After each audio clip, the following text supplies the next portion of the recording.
A group of Burlington High School students have formed a new group to help make positive changes in the community and help protect the natural environment. All right, so really this September we started a club called the Global Activists, which is had a motive of the students pushing for environmental action in our community because we want to get involved and make a change because global warming and climate change really are like happening and students need to start taking the step at a young age instead of just as older citizens who will be oblivion to it. We need to start taking changes now. So really we want to get students involved in their community just to make something happen. The first mission the group is undertaking is a ban on all plastic bags at Burlington stores. They have appeared before the Conservation Commission, which unanimously approved of their proposal, and the Board of Selectmen, which will take a vote up at an upcoming meeting. Their ultimate goal is to get a warrant article banning the use of plastic bags in stores before town meeting. The reason, they said, is because the bags are damaging to the environment, require the use of CO2 to create, which drives climate change, and they are difficult to dispose of properly. In Massachusetts, we get 125 tons of plastic bags in the landfills, and even if they are recycled, we don't have the proper machinery to dispose of them. If you wanted to dispose of them completely, you could go to your local grocery market, but in Massachusetts, we don't have the sufficient machinery to dispose of these bags entirely into the recycling facilities. This means many bags end up in landfills where they can find their way into the natural environment. On average, about 100 billion plastic bags are used in the U.S., and around 13 million are used in Burlington. So these bags, usually they end up on the ground or somewhere in the woods. I'm sure you've seen them in Burlington somewhere. And what these bags do, if the animals eat them and they consume them, it can be very harmful to them. So if they get caught in trees, a bird sees it, doesn't know what it is, he'll eat it, or she'll eat it, and it could die from it. And in water, these plastic bags, they don't biodegrade. Instead, they break down into little particles called microplastics.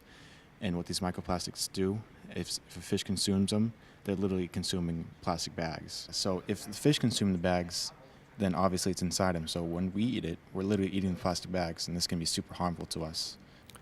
The club members say that while it would definitely be a change for Burlington to ban plastic bags, it would not be an unprecedented move. Obviously, Burlington is not making this whole new crazy idea of a bag ban. There have been 61 other towns and cities with a very similar bag bill passed, and they include bag bans and also bag bills which have a charge of 5 or 10 cents on the use of plastic bags. So restricting bag usage has been going on in Massachusetts, and it's really happening a lot. As I said again, 61 towns and cities have already done a very similar bill. So Burlington is not going to be the first to do it, but it'll still make a really, really big impact on the community. The young activists have reached out to stores in some of those towns to get their feedback on the proposal, and they said they have been getting positive responses. So far, we've been getting great responses, especially for the contacts we've had with all the other towns who've passed this bag ban. We've gotten great responses. They've said, not every customer can be happy, but they've had almost every single customer come back and still be happy with what they're receiving.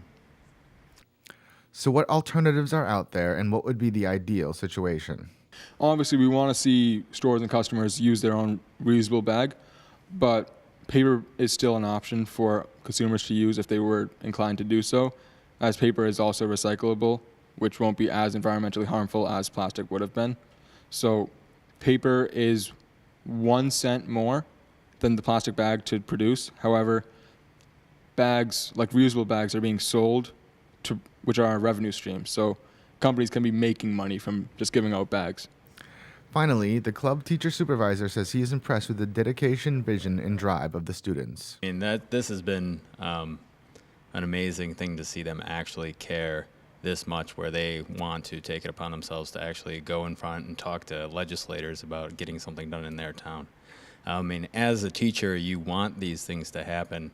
And it's pretty inspirational for myself to see that the kids do, you speak to them and they want to actually kind of have a grassroots effort and get something done themselves. They're not just putting something on Twitter. They actually want to be involved with the legislative process and do something about it, which is awesome to see and kind of helps me as a teacher continue doing what I do. So, I'm very proud of these kids. With the Global Activists, I'm B News Director Rich Hosford.